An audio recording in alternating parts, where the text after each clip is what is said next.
반갑습니다. 12월 9일 월요일 큐티 스케치 시간입니다. 오늘 본문은 요한계시록 22장 1절로 11절까지의 말씀입니다. 오늘 본문은 이렇게 시작합니다.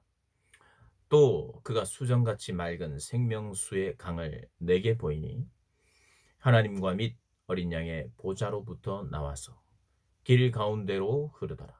강 좌우에 생명나무가 있어 12가지 열매를 맺되 달마다 그 열매를 맺고 그 나무 잎사귀들은 만국을 치료하기 위하여 있더라.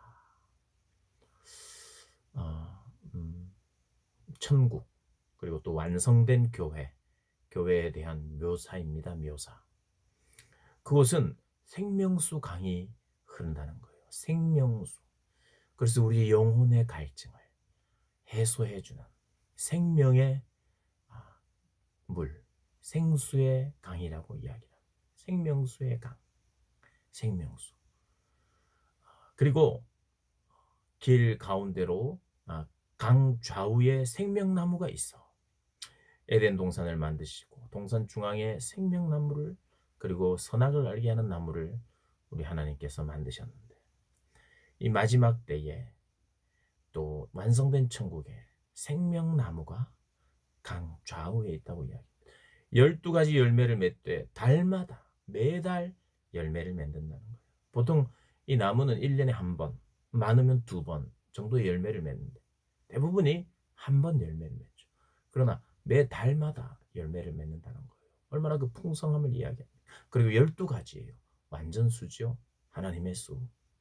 풍성함을 이야기하고 생명을 이야기합니다. 그래서 그 생명력이 있는 거예요. 그러니 그 나무의 잎사귀는 만국을 치료한다고 해요. 만국. 치료하는 치료의 능력이에요. 치료의 능력 어디에서 있습니까? 생명에 있죠. 생명력. 생명력이 더 들어갈 때 치료가 일어나는 거예요. 생명이 풍성한 곳, 그것이 바로 천국입니다. 그렇게 묘사하고 있고요. 거기는 없는 것이 또 있습니다. 뭐가 없는가? 저주가 없고 3절에. 그리고 5절에 밤이 없고 밤, 어둠이 없고 죄가 없고 빛만 있다는 거예요. 그러나 등불과 햇빛이 쓸데없다. 주 하나님이 그들에게 빛이심이기 때문이다. 하나님의 그 영광의 빛이 있는 거죠. 해도 달도 필요 없는 곳. 밤이 없는 곳이라는 거예요. 어두움이 없는 곳. 저주가 없고 그리고 병도 없지요.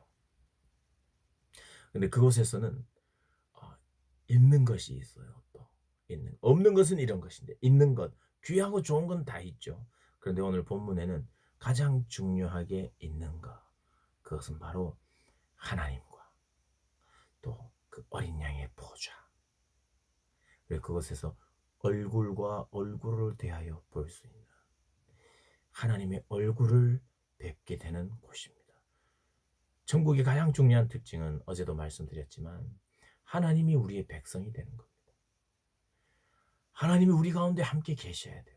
우리끼리 즐겁고 좋고 문제가 없고 병이 없고 우리끼리 어둠이 없고 밤이 없고 저주가 없고 우리끼리 아무것도 없는 안 좋은 것은 없는 그곳에 우리끼리 있는 것이 아니라 우리끼리 이런 좋은 것들을 누리는 것이 천국의 특징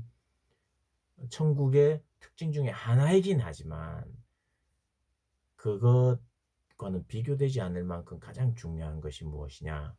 우리 하나님이 계셔야 된다는 거예요. 하나님이 계신 그것이 천국이라는 것입니다. 근데 그 주님께서 속히 오시리라 말씀하고 있어요. 그리고 반드시 되어질 일을 말하고 있다고 이야기합니다. 그러면서 말씀을 지키는 자, 이 말씀을 지켜 행하는 자가 복이 있다고 말씀을 하시대요. 그래서 사도 요한이 그 모든 말씀을 듣고 또 보여주신 것을 보고 나서 또 천사에게 경배를 하려고 합니다. 하나님의 그 영광에 압도되고 하나님의 아름다운 모습을 보고 그것을 전달해 준 또 천사 앞에 경외감을 느껴서 경배하려고 하자 또 말립니다. 앞에도 이런 내용이 나왔었죠.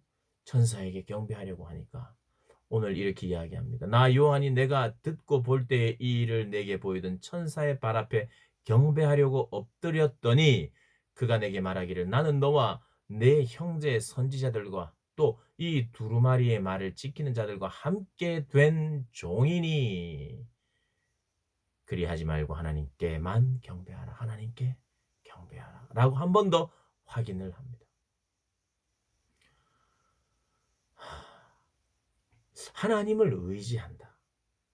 오늘 이 하나님의 말씀들을 보면서 이 하나님을 의지한다는 것은 하나님의 약속을 신뢰한다는 거예요.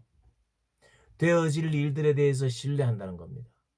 신뢰하고 또 그 말씀을 지키는 것이 바로 하나님을 의지하는 것입니다. 여러분 우리가 하나님을 의지한다. 그리고 말씀을 의지합니다. 이게 무슨 말이에요? 말씀을 의지합니다. 그것은 약속을 믿는 거예요. 하나님의 약속. 그런데 하나님의 약속은요. 그냥 우리가 불순종하는데도 약속이 이루어지는 것은 없어요. 이 약속은요. 쌍방간에 어떤 어떠한 서로의 약속이라는 것은 지켜야 할 것이 있는 거예요. 나도 반드시 올 것이다. 그럼 오면은 그냥 끝인가? 예. 그냥 오시는 게 중요한 게 아니에요.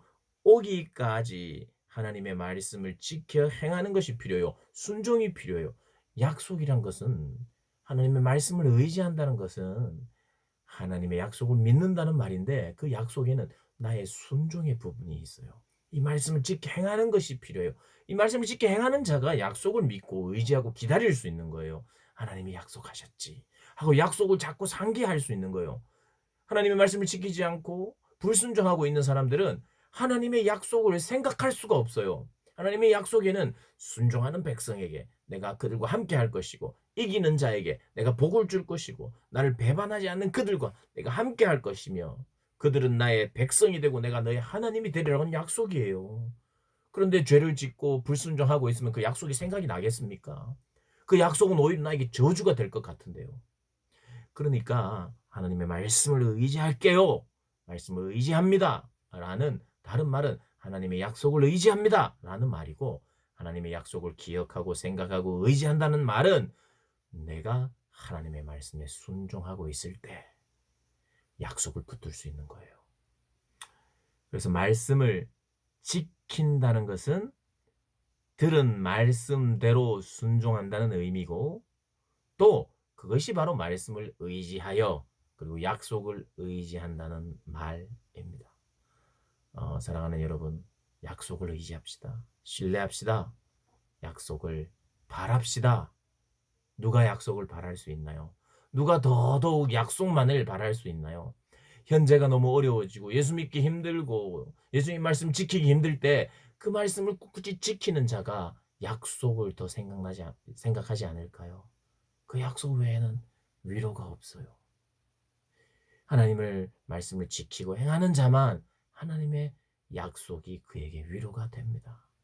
사랑하는 여러분, 하나님의 이 말씀이 위로가 되는 사람, 순종하는 사람 되시길 주님의 이름으로 축복합니다.